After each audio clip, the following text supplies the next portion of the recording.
Hi guys, welcome back to my YouTube channel. तो अभी तक हम लोगों ने न्यूक्लियर की एक यूनिट कंप्लीट कर दी है। आज हम एक अलग बुक शुरू करने जा रहे हैं जो कि है सी प्रोग्रामिंग। कंप्यूटर की एक लैंग्वेज है सी प्रोग्रामिंग, ठीक है। जैसे हम हिंदी के लिए पहले क्या सीखते हैं, वर्णमाला, स्वर, व्यंजन, इन सब का नॉलेज होता है ना। सिमिलरली इस बुक के लिए भी हमें पहले कुछ बेसिक चीजें सीखनी पड़ेगी और वो बेसिक आज की क्लास में हम पढ़ेंगे।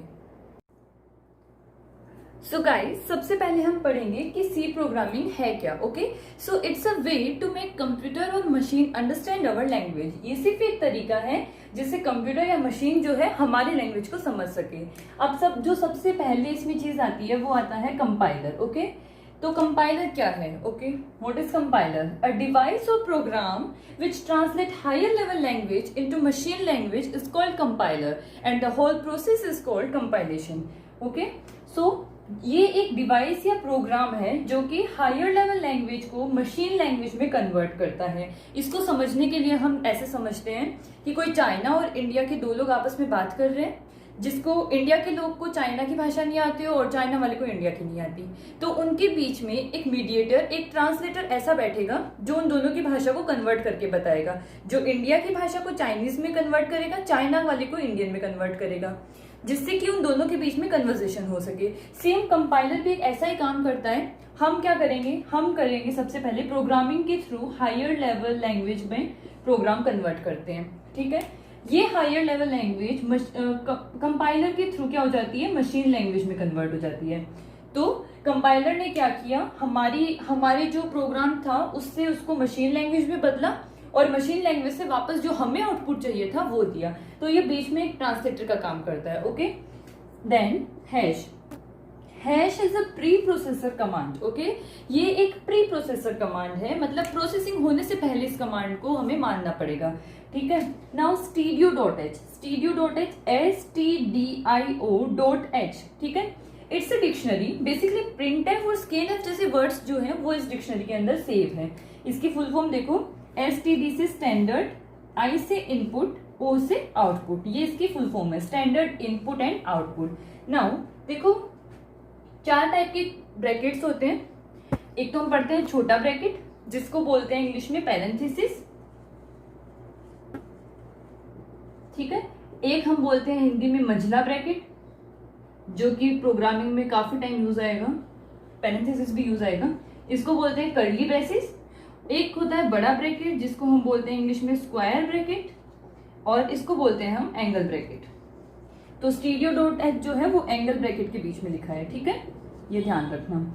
फिर एक और जरूरी चीज जो है वो ये है कि प्रोग्राम जो बनाएंगे उनमें हम कभी भी बड़ी एबीसीडी कैपिटल लेटर्स यूज नहीं करेंगे, हमेशा स्मॉल लेटर्स ही यूज होंगे, ठीक है। और इनको आप हो सके तब तक आप इनको अटैच मत करना, इसे अलग अलग ही लिखना। ओके, अब प्रोग्रामिंग सीखने के लिए कुछ एप्स बताती हूँ आपको।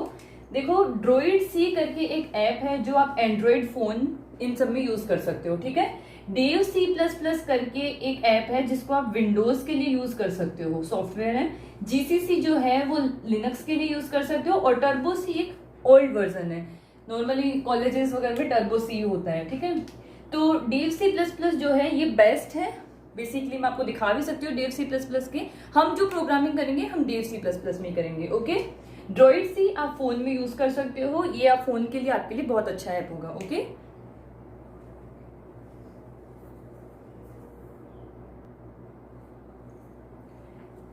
सबसे पहले हम एक छोटे से प्रोग्राम से समझते हैं, ठीक है, कि how to print hello on screen. Screen पे हमें हेलो प्रिंट करवाना है, तो हम इसको कैसे प्रिंट करवाएंगे? तो hash include stdio.h int main parenthesis curly braces printf hello \n inverted coma बन पैरेंथेसिस क्लोज, देन सेमीकोलन और पैरेंथेसिस कर्ली ब्रेसेस ऑफ, ठीक है।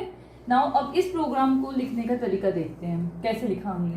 सबसे पहले हमने लगाया हैश, मतलब देखो ये अलग अलग लाइंस को रिप्रेजेंट कर रहा है, ठीक है। इसको एक लाइन में लिखना है, इसको एक लाइन में लिखना है, ऐसे। ओके, सबसे पहले लगाया हमने हैश मतलब pre processor command. Include stdio.h, ये हमारी डिक्शनरी, मतलब कि प्रोग्राम को प्रोसेस करने से पहले आप इसको इसमें इंक्लूड कीजिए, इस डिक्शनरी को इंक्लूड कीजिए। ये डिक्शनरी हमें क्या बताती है, कौन से दो शब्द दे रही है, printf और scanf जैसे दो शब्द के बारे में बताएगी, ठीक है। अभी हम printf के बारे में बात करेंगे सिर्फ। int main, ये पैरेंथेसिस, ये जो है ना int main, ये हमारा मेन फंक्शन है। इसके बाद में जो ब्रैकेट में जो भी चीज लिखी होगी कर्ली ब्रैकेट की, वो पूरा प्रोग्राम सिर्फ इसी के ऊपर डिपेंड करेगा, ठीक है। हमने ऊपर जो काम किया उससे हमें कोई मतलब नहीं है। जो इंट मेन जो है ना, उसके बाद में जो कर्ली ब्रेसेस में जो चीज लिखी हुई है प्रोग्राम उसको रीड करेगा। नाउ प्रिंट, अब हमने कर्ली ब्रेसेस लगाया कि प्रोग्राम स्टार्ट हो गया है। Print F hello \n inverted coma बंद और सेमीकोलन। देखो जैसे हम बोलते हैं ना इंग्लिश में कोई लाइन लिखने के बाद में कि इट्स अ सेंटेंस, वैसे ही इसको बोलते हैं सिंटेक्स, ठीक है, सिंटेक्स, ठीक है। तो ये जैसे सेंटेंस के लिए हम लिखते हैं लास्ट में फुल स्टॉप, वैसे इसमें सिंटेक्स के लिए लिखते हैं लास्ट में सेमीकोलन, इसको सेमीकोलन बोलते हैं। ओके, हर एक सेंटेंस कंप्लीट होने के बाद में सेमीकोलन लगाएंगे। एक तो होता है फॉरवर्ड स्लैश, एक होता है बैकवर्ड स्लैश, इसको बैक स्लैश कहते हैं। ये बैक स्लैश लगेगा प्रिंट एफ के अंदर, और प्रिंट एफ में देखो सारे शब्द छोटे लिखे हैं, स्मॉल लेटर से सारे, ओके। फिर प्रिंट एफ के बाद में, ये प्रिंट एफ का रूल है, प्रिंट एफ को लिखने के लिए ऐसे लिखेंगे, सबसे पहले प्रिंट एफ, फिर पैरेंथेसिस ऑन, फिर इन्वर्टेड कोमा स्टार्ट, फिर बीच में जो भी लिखना है, फिर इन्वर्टेड कोमा बंद और पैरेंथेसिस क्लोज, लास्ट में सेमीकोलन, इसका full stop, okay.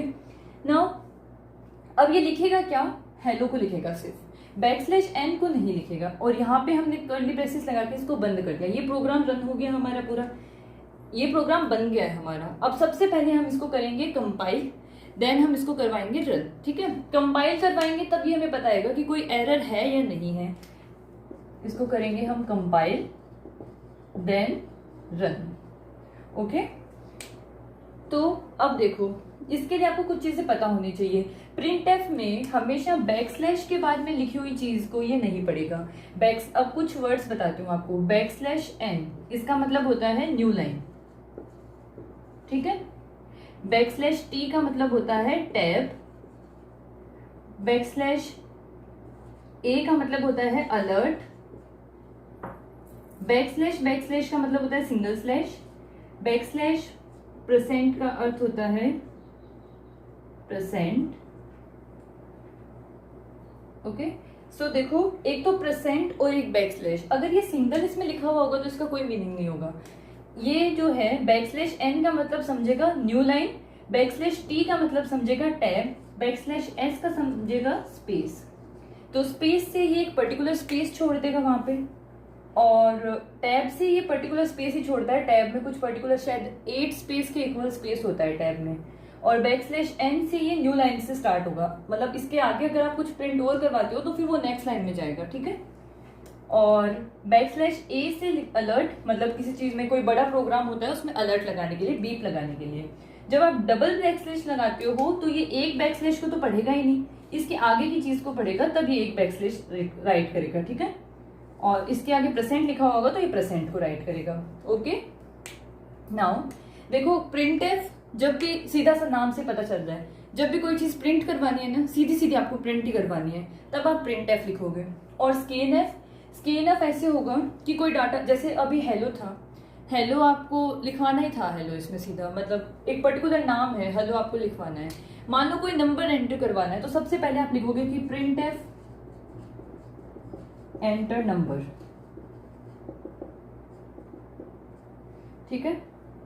Then scan F,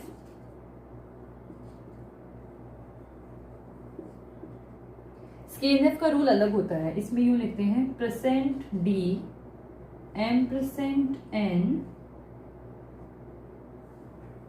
अब ये इस नंबर को इसमें स्कैन कर सकेगा, मतलब एंटर नंबर के बाद में अगर यहाँ पे आपको मर्जी से कोई नंबर देना है, अगर आपको यहाँ पे सिर्फ 5 ही लिखवाना होता तो आप सीधा लिख देते प्रिंट एफ एंटर नंबर = 5, ठीक है। अब अगर यहाँ पे आपको मर्जी से नंबर देना है, रेंडमली कोई भी नंबर अपनी मर्जी से देना है, तो उसके लिए आप क्या करोगे, प्रिंट एफ, फिर parenthesis, inverted comma start, then enter number. फिर ये आपको पैटर्न, ये बीच का जो पार्ट है ना इन्वर्टेड कोमा का, इस पे ये कोई वर्क नहीं करेगा, सीधा सीधा वैसा ही लिख देगा। अगर आपने एंटर की स्पेलिंग गलत भी लिखी है ना, तो ये वहां ऐसे नहीं कहेगा कि स्पेलिंग गलत है। बीच का इन्वर्टेड कोमा के बीच का पार्ट, सिर्फ बैकस्लैश वाली जो चीजें बताइए उनको छोड़ के बाकी पूरा का पूरा यूं ही लिख देता है।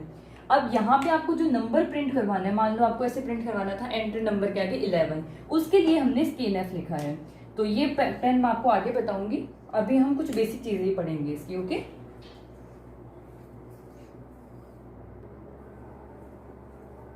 so here is some definitions. Okay, main is a function and whatever is written inside the curly braces of main is our program that will be executed. ठीक है, main जो है ये एक फंक्शन है, इसके बाद में आप पैरेंथेसिस लगाओगे और पैरेंथेसिस के बाद में जो आप कर्ली ब्रेसेस लगाओगे उसके अंदर जो भी लिखा हुआ है वो हमारा प्रोग्राम है जो कि एग्जीक्यूट किया जाएगा। Okay, now printf print everything that is written inside parenthesis of printf besides percent and backslash. Okay, printf जो है वो सारी चीजें प्रिंट करेगा जो कि उसके पैरेंथेसिस में लिखी होगी, बिसाइड्स परसेंट एंड बैकस्लैश, इन दोनों के अलावा सारी चीजें प्रिंट करेगा। ठीक है, and printf is also a function, ये भी एक फंक्शन ही है।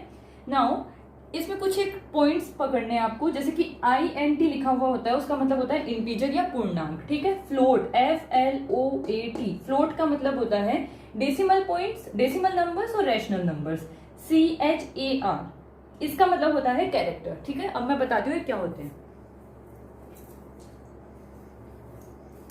जैसे integer like 1 2 3 4 0 1 2 3 4 and so on. Okay, float like 1.35 2.42 and so on. Okay, characters like A L N O some types। ठीक है, फिर देखो ये सारी डेफिनेशंस हैं हमारी जो हमें समझनी है। हो सकता है एक बार आपको थोड़ा हार्ड लगे, बट आप धीरे धीरे करोगे तो आपको प्रैक्टिस हो जाएगी और कोई दिक्कत भी नहीं होगी। ठीक है, जिन लोगों के पास में टर्बो सी जो सॉफ्टवेयर है उन लोगों के लिए कुछ नोटिस करने वाली बातें हैं। फर्स्ट ऑफ ऑल कि गेट CH और क्लियर स्क्रीन, ये दो चीजें उनमें ज्यादा इंपॉर्टेंट होती है।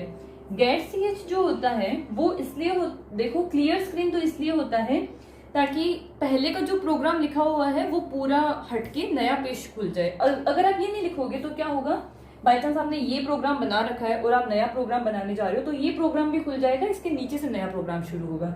तो एक तरह से आप ऐसा मान सकते हो कि अगर आपको नए पन्ने से काम शुरू करना है तो आप क्लियर स्क्रीन लगाओगे। ओके, देन गेट CH, तो जो आपको आउटपुट मिलता है ना वो आपको इतना फास्टली मिल जाता है कि आप उसे देख भी नहीं पाते हो। ठीक है, तो हम गेट CH लगाते हैं ताकि हमारी स्क्रीन को हम पॉज कर सके और हमारे प्रोग्राम को हम रीड कर सके। ओके, अब मैं आपको एक एग्जांपल दिखाती हूँ। जो हमने हेलो वाला प्रोग्राम लिखा था उसको हम लैपटॉप में मैं लैपटॉप में दिखाती हूँ आपको। ठीक है,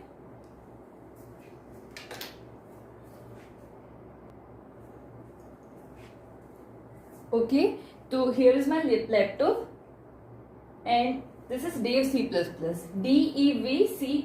ये सॉफ्टवेयर आप माइक्रोसॉफ्ट ऑफिस से डाउनलोड कर सकते हैं। नाउ मैं आपको दिखाती हूँ इस प्रोग्राम को रन करके।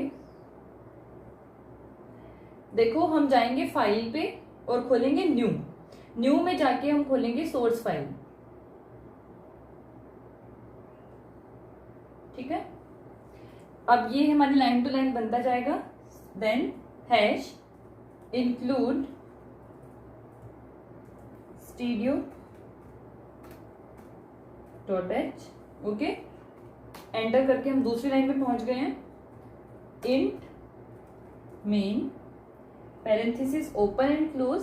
देखो जो कर्ली ब्रेसेस लगाया था ना वो नेक्स्ट लाइन में भी लगा सकते हैं और इससे आगे से भी शुरू कर सकते हैं कर्ली ब्रेसेस। अब हम यहाँ पे प्रोग्राम लिख रहे हैं हमारा printf parenthesis on inverted coma on now HELLO।